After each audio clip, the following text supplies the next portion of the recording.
mayambu ahanba maktada Manipuri wari yumjauna mayambu amukka hana punemjari ngasi soi khoina mayamgi damaktani haidana phulhora story ama puduna laksari wari asili thokjarapa matamda soi khiba langkhiba kaya yaurabasu mayamna pukchal chauna ngapiu aduga amana wari asi hingliba natraga laikhidraba kanagumba amataga mari lenana ijaba wari nasade bahapna mapung phana sagasaduna ijaba wari amakhapni phare mayam adudi wari asi hongnaba tawjaraklagi ngasigi wari asigi mami maibagi khampoksang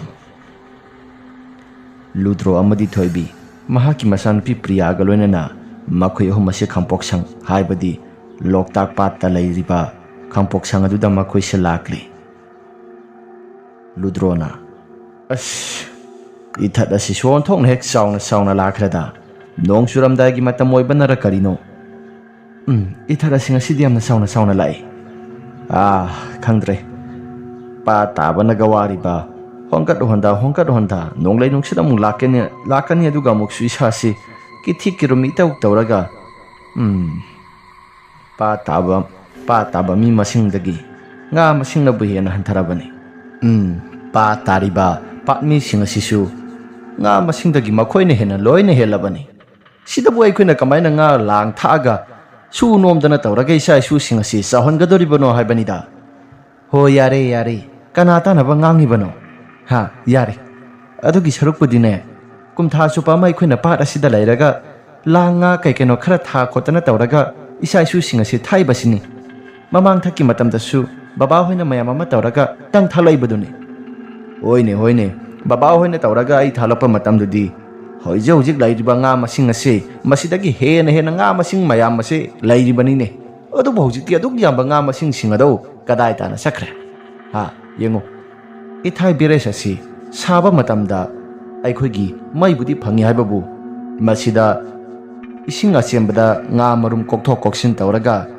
nga mayam ama lejaramba nga singadusu loina mangkhre loktak ta sareng mangkhre nga ton mangkhre ko masi yengo matam gi awon basi matam to gi oinadi loktak ta su haikak yeli haidana haikak chini kang bai dana ama leirami madugi mahodu su ish kaubaga ngamba sanate ado hojikti mai phangnaban ni haidana ithai bere sase hek sajang khiba matamdagi hauna lokta ga singa swamata phangdri as khangdeda matamdugi oinadi paisa tanbada suba nomba se kaisu thoina hena waningai oiramde nga phangi adumak phai ising se loktak si ikang thokpa matamdana muksu haikak yeli samuk talaga haikak se phulaga mu yonari banido matamdugi oinadi sinjaga si hojik yam thina khetnare matamdugi oinadi haikak chini kangbado madu laipakta gi talaga sa kaplap thongaga saba matamda yamna hauribani madu matamdugi oinadi lairabagi insangni chinjakni sakni haidana kanagumba mata chanaramde mi amagi yum haibadi yum amagi mi laaga changakpa matamda madu ukhini haidana khumjinduna uhandabi thamba kayagumba ma suyawribani do ho yare aisu khangjaye nangna duk yamna makuptana sugaiba makhai ta ibadu karigini ha kaidawa yaurage isa nupi priyasu daja sanu haidana tawbanida as khangdre matamdagi hingiba punsi marela duga hojipudi yamna saukhale haibabu saukhalaga miyoiba khudadi hingba se yamna ware haibagi wanida ho yare se kanadabada wathi ware yamna nganganu pada se aikhoigisu imani khanjaraga aikhoisu hinglibasini hoida aikhoisu pada sigi mapal tanglaga isa isu singa se lairek laisu tamba matamda hingna bai aikhoisu paisa talibasini aikhoi khakta sunati pada sida lairiba mipum khudimak magi simpham loina paina duna thabai inkhang tawduna haibadi pada sidagi phanglakpa paisa mayam singaduna masa masu lairek tamhalaga awangba thaki mahi masing tamhaliba singasini yengo awangba thaki mahi masing tamlaga kanagumba kharana mama mapa nuksiraga thabai inkhang tawraga nungaina pulap leibagi wani adubu mama mapa nuksiba masa khangdaba masa kharadi ada honggatana imphal amda honggatana loina laina khiba ngaktani ayambana as masigi khaluragadi ko ai si ahing tumbaga amate hek yadaba jani o yare ahing tumbado khangbiro farabasu fatrabasu thawai khubakta haplaga ikhoisu patta lairibase isa singidamak tani haurak liba isa singidamak tai khoisu ꯐꯅꯕꯒꯤꯗꯃꯛꯇ ꯄꯥꯠ ꯑꯁꯤꯗ ꯂꯩꯔꯒ ꯊꯕꯛ ꯏꯪꯈꯥꯡ ꯁꯨꯔꯤꯕꯅꯤ. ꯅꯪꯅ ꯍꯥꯏꯔꯤꯕ ꯋꯥꯐꯝ ꯑꯗꯨ ꯑꯩ ꯂꯥꯜꯂꯦ ꯍꯥꯏꯕꯗꯤ ꯍꯥꯏꯔꯣꯏ. ꯐꯔꯦꯁꯦ ꯍꯥꯏꯗꯅ ꯃꯇꯩ ꯃꯅꯥꯎ ꯑꯅꯤꯗꯨ ꯋꯥꯔꯤ ꯋꯥꯇꯥꯏ ꯁꯥꯟꯅꯗꯅ ꯑꯗꯨꯃꯛ ꯂꯥꯛꯂꯤ. ꯉꯥꯏꯍꯥꯛꯇꯪꯒꯤ ꯃꯇꯨꯡꯗ ꯃꯈꯣꯏꯒꯤ ꯁꯪ ꯑꯗꯨ ꯌꯧꯔꯤ. ꯊꯪꯅꯕꯗ ꯁꯅꯥꯍꯟꯕꯒꯤ ꯁꯪ ꯂꯩ. ꯑꯗꯨꯒ ꯁꯅꯥꯍꯟꯕꯒꯤ ꯁꯪ ꯃꯊꯪꯗꯅ ꯑꯃꯨꯛꯁꯨ ꯔꯥꯖꯦꯟ ꯑꯃꯗꯤ ꯔꯥꯅꯤ ꯃꯈꯣꯏꯒꯤ ꯁꯪ ꯂꯩ. ꯔꯥꯖꯦꯟ ꯑꯃꯗꯤ ꯔꯥꯅꯤ ꯃꯈꯣꯏ ꯑꯃꯗꯤ ꯁꯅꯥꯍꯟꯕꯒ ꯃꯈꯣꯏ ꯑꯅꯤꯒꯤ ꯁꯪ ꯑꯁꯤ ꯄꯨꯂꯞ ꯄꯨꯟꯅ ꯂꯩꯕꯅꯤ. ꯍꯥꯏꯕꯗꯤ ꯁꯪꯗꯤ ꯇꯣꯉꯥꯟ ꯇꯣꯉꯥꯟ ꯂꯩꯔꯒ ꯐꯨꯝ ꯑꯁꯤꯗꯤ ꯄꯨꯂꯞ ꯄꯨꯟꯕꯅꯤ. ꯑꯗꯨꯒ ꯂꯨꯗ꯭ꯔꯣꯒꯤ ꯁꯪ ꯑꯁꯤꯅ ꯇꯣꯉꯥꯟꯅ ꯇꯥꯔꯒ ꯈꯤꯇꯪꯈꯛ ꯂꯩꯕꯅꯤ. ꯍꯥꯏꯕꯗꯤ ꯍꯤ 5-6 ꯂꯤꯠꯄ ꯌꯥꯕꯒꯤ ꯆꯥꯡꯗ ꯁꯪ ꯑꯁꯦ ꯈꯔ ꯈꯜꯂꯒ ꯂꯩꯕꯅꯤ. ꯑꯁꯨꯝꯅ ꯍꯣꯟꯖꯤꯜꯂꯛꯄ ꯃꯇꯝꯗ ꯂꯨꯗ꯭ꯔꯣꯅ ꯍꯥꯏꯔꯛꯏ. ꯈꯨꯔꯥ ꯁꯅꯥꯍꯟꯕꯁꯨ ꯄꯥꯠꯇ ꯀꯨꯝꯂꯛꯑꯕ ꯖꯥꯠꯂꯥ? ꯃꯥ ꯃꯊꯟꯇ ꯃꯁꯤꯗꯩꯁꯤꯗ ꯂꯩꯔꯤꯕꯁꯤ ꯍꯩꯕꯨ ꯍꯩꯅꯕ ꯖꯥꯠꯂꯥ? ꯑꯩꯗꯤ ꯈꯨꯔꯥ ꯁꯅꯥꯍꯟꯕꯒꯤ ꯄꯥꯎ ꯍꯥꯏꯐꯦꯠꯇꯪꯕꯨ ꯇꯥꯕꯨ ꯇꯥꯏꯗ. ꯀꯔꯤ ꯄꯥꯎ ꯇꯥꯒꯦ? ꯍꯥꯏꯔꯛꯎꯅꯦ. ꯈꯨꯔꯥ ꯁꯅꯥꯍꯟꯕꯒꯤ ꯃꯥꯒꯤ ꯁꯤꯒꯤ ꯈꯥꯡꯄꯣꯛꯁꯪ ꯑꯁꯤ ꯑꯍꯤꯡ ꯈꯨꯗꯤꯡꯒꯤ ꯃꯈꯣꯜ ꯀꯔꯤꯒꯨꯝꯕ ꯈꯔ ꯇꯥꯏ ꯍꯥꯏꯗꯅ ꯏꯆꯦ ꯔꯥꯅꯤꯅ ꯍꯥꯏꯔꯝꯃꯤ. ꯀꯔꯤ? ꯑꯍꯤꯡ ꯈꯨꯗꯤꯡꯒꯤ ꯀꯔꯤ ꯃꯈꯣꯜ ꯇꯥꯔꯤꯕ? ꯑꯍꯤꯡ ꯈꯨꯗꯤꯡꯒꯤ ꯐꯤ ꯁꯨꯕꯒꯤ ꯃꯈꯣꯜ. ꯑꯗꯨꯒ ꯑꯃꯨꯛꯁꯨ ꯃꯁꯤꯗꯩꯁꯤꯗ ꯁꯨꯔꯨ ꯅꯩꯔꯒ ꯁꯖꯤꯛ ꯑꯁꯤ ꯁꯟ ꯏꯔꯣꯏꯒꯨꯝꯕ ꯑꯃꯅ ꯆꯥꯕꯒꯨꯝꯅ ꯃꯈꯣꯜ ꯈꯔꯁꯨ ꯇꯥꯏ ꯍꯥꯏ. ꯁꯨꯔꯨ ꯅꯩꯔꯒ ꯌꯥꯝꯅ ꯇꯥꯕ ꯃꯥꯜꯂꯤ. ꯑꯗꯨꯒ ꯏꯇꯩ ꯔꯥꯖꯦꯟꯗꯁꯨ ꯍꯪꯂꯨꯕ ꯃꯇꯝꯗ ꯀꯩꯁꯨ ꯊꯣꯏꯅꯗꯤ ꯑꯃꯠꯇ ꯊꯥꯖꯗꯕ ꯃꯥꯜꯂꯤ. ꯃꯤꯅ ꯈꯔ ꯍꯥꯏꯅꯕꯗ ꯁꯤꯒꯤ ꯈꯨꯔꯥ ꯁꯅꯥꯍꯟꯕꯁꯤ ꯃꯥꯏꯕꯁꯨ ꯈꯔ ꯑꯣꯏ ꯍꯥꯏꯕ꯭ꯔꯥ ꯀꯔꯤꯅꯣ? ꯀꯩꯅꯣ ꯇꯥꯈꯤꯅꯤꯌꯦ. ꯍꯧꯖꯤꯛꯁꯦ ꯐꯔꯁꯨ ꯐꯠꯇ꯭ꯔꯕꯁꯨ ꯆꯤꯛꯊꯔꯛꯂꯕ ꯃꯇꯝꯅꯤ. ꯍꯣꯏꯅꯦ, ꯀꯥꯎꯏꯅꯦ ꯑꯩꯁꯦ. ꯍꯣꯏ ꯐꯔꯦꯁꯦ. ꯃꯥꯏꯕ ꯑꯣꯏꯒꯦꯔꯥ ꯑꯣꯏꯔꯣꯏꯔꯥ ꯃꯥꯅ ꯊꯣꯛꯄ ꯃꯔꯥꯏ ꯇꯧꯖꯁꯅꯤ. ꯃꯥꯏꯕ ꯑꯣꯏꯕ ꯑꯣꯏꯗꯕ ꯍꯥꯏꯔꯤꯕꯗꯣ ꯐꯔꯁꯨ ꯐꯠꯇ꯭ꯔꯁꯨ ꯑꯩꯈꯣꯏꯒ ꯁꯪ ꯑꯁꯤ ꯊꯪꯅꯅ ꯂꯩꯔꯤꯕꯅꯤ. ꯀꯅꯥꯒꯨꯝꯕ ꯈꯨꯗꯣꯡꯊꯤꯅꯤꯡꯉꯥꯏ ꯑꯣꯏꯕ ꯊꯕꯛ ꯀꯩꯅꯣ ꯈꯔ ꯇꯧꯔꯛꯂꯕꯗꯤ ꯇꯧꯔꯛꯂꯒꯅ ꯑꯩꯈꯣꯏꯁꯨ ꯑꯃꯨꯛ ꯇꯧꯔꯒ ꯂꯣꯏꯔꯦ. ꯅꯪꯗꯤ ꯂꯥꯏꯒꯤ ꯇꯤꯟꯒꯤ ꯊꯥꯖꯗꯕ ꯊꯕꯛ ꯑꯗꯣ ꯃꯗꯨ ꯍꯧꯖꯤꯛꯇꯤ ꯌꯥꯗꯦ ꯅꯨꯄꯤ ꯀꯣ. ꯂꯥꯏꯒꯤ ꯇꯤꯟꯒꯤ ꯊꯥꯖꯗꯕ ꯍꯥꯏꯕꯁꯦ ꯀꯔꯤꯒꯨꯝꯕ ꯃꯇꯝꯗ ꯊꯥꯖꯗꯕꯁꯨ ꯌꯥꯗꯦ, ꯊꯥꯖꯃꯜꯂꯕꯁꯨ ꯐꯠꯇꯦ. ꯂꯥꯏ ꯅꯤꯡꯃꯜꯂꯕꯁꯨ ꯃꯤꯁꯦ ꯀꯣꯟꯅ ꯊꯪꯗ ꯀꯣꯛ ꯆꯥꯛꯂꯛꯄꯅꯤ. ꯑꯗꯨꯅ ꯂꯥꯏꯒꯤ ꯇꯤꯟꯒꯤ ꯃꯇꯥꯡ ꯑꯁꯤ ꯑꯩꯗꯤ ꯀꯌꯥ ꯊꯣꯏꯗꯣꯛꯅꯁꯨ ꯍꯩꯅꯗꯦ. ꯑꯁꯤ ꯍꯥꯏꯗꯅ ꯃꯇꯩ ꯃꯅꯥꯎ ꯑꯅꯤꯗꯨ ꯍꯤ ꯍꯣꯟꯖꯤꯜꯂꯛꯂꯦ. ꯑꯗꯨꯒ ꯑꯁꯣꯝꯗꯅ ꯁꯅꯥꯍꯟꯕꯁꯨ ꯃꯍꯥꯛꯀꯤ ꯁꯪ ꯑꯁꯤ ꯊꯣꯡ ꯂꯣꯟꯁꯤꯜꯂꯒ ꯑꯗꯨꯝ ꯇꯨꯃꯤꯟꯅ ꯇꯨꯝꯃꯒ ꯂꯩ. ꯅꯨꯃꯤꯗꯥꯡ ꯋꯥꯏꯔꯝꯒꯤ ꯃꯇꯝ ꯌꯧꯁꯤꯜꯂꯛꯑꯕꯅꯤ. ꯑꯗꯨꯒ ꯑꯃꯔꯣꯝꯗꯅ ꯂꯨꯗ꯭ꯔꯣ ꯑꯃꯗꯤ ꯔꯥꯖꯦꯟꯁꯨ ꯊꯕꯛ ꯏꯪꯈꯥꯡ ꯀꯩꯅꯣ ꯈꯔ ꯇꯧꯅꯕ ꯍꯥꯏꯗꯅ ꯃꯇꯩ ꯃꯅꯥꯎ ꯑꯅꯤꯁꯤ ꯏꯟ ꯁꯣꯟꯕ ꯆꯠꯂꯨꯁꯤ ꯍꯥꯏꯗꯅ ꯃꯇꯩ ꯃꯅꯥꯎ ꯑꯅꯤꯁꯤ ꯄ꯭ꯔꯞ ꯊꯣꯛꯂꯛꯄꯅꯤ. ꯑꯁꯨꯝꯅ ꯍꯦꯛ ꯊꯣꯛꯂꯛꯄ ꯃꯇꯝꯗ ꯔꯥꯅꯤꯅ ꯍꯥꯏꯔꯛꯏ ꯔꯥꯖꯦꯟꯗ. ꯏꯕꯨꯡꯉꯣ ꯂꯨꯗ꯭ꯔꯣꯁꯨ ꯂꯥꯛꯑ ꯃꯥꯜꯂꯦ. ꯂꯥꯛꯑ ꯃꯥꯜꯂꯦ. ꯑꯩꯈꯣꯏ ꯂꯥꯛꯂꯕꯗꯤ ꯈꯔꯁꯨ ꯐꯔꯅꯤꯗ. ꯑꯗꯣ ꯈꯨꯔꯥ ꯁꯅꯥꯍꯟꯕꯁꯤ ꯉꯁꯥꯏꯗꯒꯤ ꯊꯣꯛꯂꯛꯇ꯭ꯔꯤꯕꯁꯤ ꯀꯩꯗꯧꯕ ꯌꯥꯎꯔꯖꯥꯠꯅꯣ? ꯑꯩꯁꯨ ꯈꯪꯗꯦꯅꯦ. ꯃꯍꯥꯛꯀꯤ ꯁꯪꯒ ꯑꯩꯈꯣꯏꯒꯤ ꯁꯪꯒ ꯇꯔꯛ ꯑꯩꯈꯣꯏ ꯑꯍꯨꯝ ꯈꯛꯇꯪ ꯂꯩꯕꯁꯤ ꯃꯁꯤꯁꯨ ꯅꯨꯡꯉꯥꯏ ꯐꯥꯠꯇꯦ. ꯃꯈꯣꯏ ꯂꯥꯛꯑꯕꯗꯤ ꯈꯔꯁꯨ ꯂꯥꯡꯒꯅꯤ. ꯑꯗꯣ ꯈꯨꯔꯥ ꯁꯅꯥꯍꯟꯕꯁꯦ ꯍꯥꯏꯐꯦꯠꯇꯪ ꯍꯪꯉꯝꯁꯦ ꯍꯥꯏꯕ꯭ꯔꯣ? ꯍꯪꯉꯒꯨꯝꯁꯤ. ꯑꯗꯨꯝ ꯄꯥꯠꯇ ꯍꯤ ꯑꯗꯨꯝ ꯍꯣꯟꯗꯣꯛꯑꯒ ꯊꯕꯛ ꯏꯪꯈꯥꯡ ꯑꯗꯨꯝ ꯁꯨꯔꯨꯔꯁꯤ. ꯍꯣꯔꯦꯟ ꯍꯟꯖꯤꯜꯂꯛꯑꯒ ꯑꯗꯨꯝ ꯍꯪꯉꯁꯤꯗ. ꯍꯥꯏꯗꯅ ꯑꯅꯤꯁꯤ ꯄ꯭ꯔꯞ ꯊꯣꯛꯈ꯭ꯔꯦ. ꯉꯥꯁꯦ ꯑꯗꯨꯛꯀꯤ ꯃꯇꯤꯛ ꯌꯥꯝꯅ ꯐꯥꯏ. ꯑꯁꯣꯝꯗꯅ ꯁꯅꯥꯍꯟꯕ ꯃꯍꯥꯛꯀꯤ ꯃꯁꯥꯁꯤ ꯃꯃꯤꯠ ꯆꯦꯖꯦꯠ ꯑꯣꯏꯁꯤꯜꯂꯤ. ꯃꯃꯤꯠꯇꯁꯨ ꯃꯁꯦ ꯃꯔꯥꯡ ꯑꯣꯏꯅ ꯀꯔꯤꯒꯨꯝꯕ ꯈꯔ ꯎꯗꯨꯅ ꯂꯩ. ꯁꯅꯥꯍꯟꯕꯅ ꯑꯩꯒꯤ ꯃꯤꯠꯇ ꯎꯔꯤꯕ ꯃꯁꯦ ꯃꯔꯥꯡꯁꯤꯡ ꯑꯁꯤꯕꯨ ꯑꯁꯦꯡꯕꯒꯤ ꯊꯣꯛꯂꯒꯗꯕ ꯉꯥꯛꯇꯔꯥ? ꯃꯐꯝ ꯑꯁꯤꯗ ꯇꯤꯃꯨ ꯂꯩꯃꯨ ꯃꯌꯥꯝ ꯑꯃ ꯀꯣꯏꯄꯥꯏ ꯄꯥꯏꯗꯨꯅ ꯂꯩ. ꯑꯩꯈꯣꯏꯅ ꯂꯩꯔꯤꯕ ꯃꯐꯝ ꯖꯒꯥꯁꯤ ꯇꯤꯃꯨ ꯂꯩꯃꯨ ꯀꯟꯕ ꯃꯐꯝ ꯖꯒꯥ ꯑꯃ ꯑꯣꯏꯔꯕ꯭ꯔꯥ? ꯂꯣꯛꯇꯥꯛ ꯑꯁꯤ ꯃꯌꯥꯝꯅ ꯈꯪꯅꯗꯕꯒꯤ ꯋꯥꯅꯤ. ꯂꯥꯏꯐꯝ ꯇꯤꯟꯐꯝ ꯑꯗꯨꯛꯀꯤ ꯃꯇꯤꯛ ꯌꯥꯝꯅ ꯂꯩꯕ ꯃꯐꯝ ꯑꯃꯈꯛꯅꯤ. ꯃꯐꯝ ꯑꯁꯤ ꯏꯂꯥꯏ ꯂꯥꯏꯅ ꯍꯦꯛꯇ ꯈꯟꯕꯁꯨ ꯃꯁꯤ ꯂꯥꯟꯒꯅꯤ. ꯂꯣꯛꯇꯥꯛꯇ ꯂꯩꯔꯤꯕ ꯃꯐꯝ ꯖꯒꯥꯁꯤ ꯍꯧꯖꯤꯛꯇꯤ ꯏꯁꯤꯡ ꯉꯥꯛꯇ ꯉꯥꯏꯕꯒꯤ ꯋꯥꯅꯤ. ꯅꯍꯥꯟꯋꯥꯏ ꯃꯃꯥꯡꯊꯛꯀꯤ ꯃꯇꯝꯗ ꯏꯁꯤꯡ ꯑꯁꯤ ꯆꯥꯎꯗ꯭ꯔꯤꯉꯩ ꯃꯇꯝ ꯂꯣꯛꯇꯥꯛ ꯑꯁꯤꯗ ꯂꯩꯔꯝꯕ ꯂꯧꯕꯨꯛ ꯃꯌꯥꯝꯁꯤꯡ, ꯂꯝꯍꯥꯡ ꯃꯌꯥꯝꯁꯤꯡ ꯑꯗꯨ ꯃꯗꯨꯗ ꯂꯧꯕꯨꯛ ꯑꯗꯨꯗ ꯆꯔꯩ Labuk lamhang oina toriba mafam jagaduda sarai sarai hauraktuna sangi sajik mayam ama hogduna leibado. Madugi sajik mayam singado mafam amatada kanagumba amatan sangba ngamnaba janati. Maramdi sarai sarai pulap tasinduna mora saraga horiba jagadumdo laifam kalli haidana sau sieksingdi loina khangbanina mafam maduda kanagumba amata jiba panba amata sangba ngamnati. Adubu hojikti loktakki ising asisu wangkhalaklabanina madugi matamgi warising ado kanagumba amatanasu khangkhidre. Fare aisu aigi lai khurampham thokpa adum khuramlaga loire haidana wakhalda khalli. Sanahanba mamisi sajet usilli. Mahaki mafam jaga se kari laige haidana mahakna usinduna yenglapa matamda mafam jaga si laiba matamda khara khajikti pharak tagani habasi Sanahan mahaki masada khangli. Sanahanba mahaksu sangmamangda haipet thoklaga murum solaga akoi basi mahaksu laison tinson khara tawi.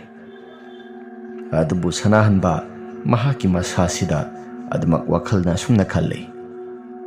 Mafam jaga sidi on thokna sulaifam kankrada. Aikhoina sai phawuda lairamba mafam jaga dudi kasu thoidokpa tawdabani. Adubu aikhoina mafam jaga sida tarakli nuksitna puraga sangasi tarakpa oire. Mafam jaga si timu laimo aduki matik yamna kanbanina ai sumaiba adu oirubagi wani. Laiminariba angangsing asina aina tawbani haidana wakhalda mo khalaklabadi aisi laiba matamda pharak taaba haibadu oirakadoribani. Karamnano haidana wakhal khalli. Asumna ngaihaktangi matungda amaiba sanahanba masilda murum solaba matungda dumak sangkri. Sanahanba na hek thong asi thingjingkhiba matamda sanahanbagi sangmamang asi kanagumba timu laimu masak khangdraba mayam ama sanahanbagi sang asigi mamang amaktada kakhalakli. Sanahanbadi kasu thoidokna khangba nati. Sanahanba sumahaki imungda sangpham thokpa dumak sangkri. Masigi matungda sanahanba mahaksu phamungda dumak lei. Aduga mahaksu ngihaktangi matungda sak thongdoklagi haidana dumak thonglei. Sanahanbana sumna sa insang thongduna lairingai matamda mahaki thong asi kanagumba amana thilaklaga thong asi hangdoklo haibagi matagumna thong asi kokok launa thilakpani. Sanahanba kasu khanba tawda thong asi hangdoklei. Aduga sanahanbana mapal asida kanagumba amata lairamdena. Aigi wakhalna takhiba oiri jala natragana karino. Thong asi thingjalagi haidana thong asi prap thingjalli. Aduga ngihaktangi matungda sanahanba mahaki kaagi mai asisu phutlaunai tumutki. Patadi solargi lem oina thanbani. Solargi mai asisu adum hek mutkiba matam aduda sanahanba mahaki masasi tumina yengduna lei. Ihe le masasida soibaga yauraba jala. Le masasisu soibadi soifamdi thokteda. Karida soiriba jalo haidana sanahanba le maduda tharaga yengi.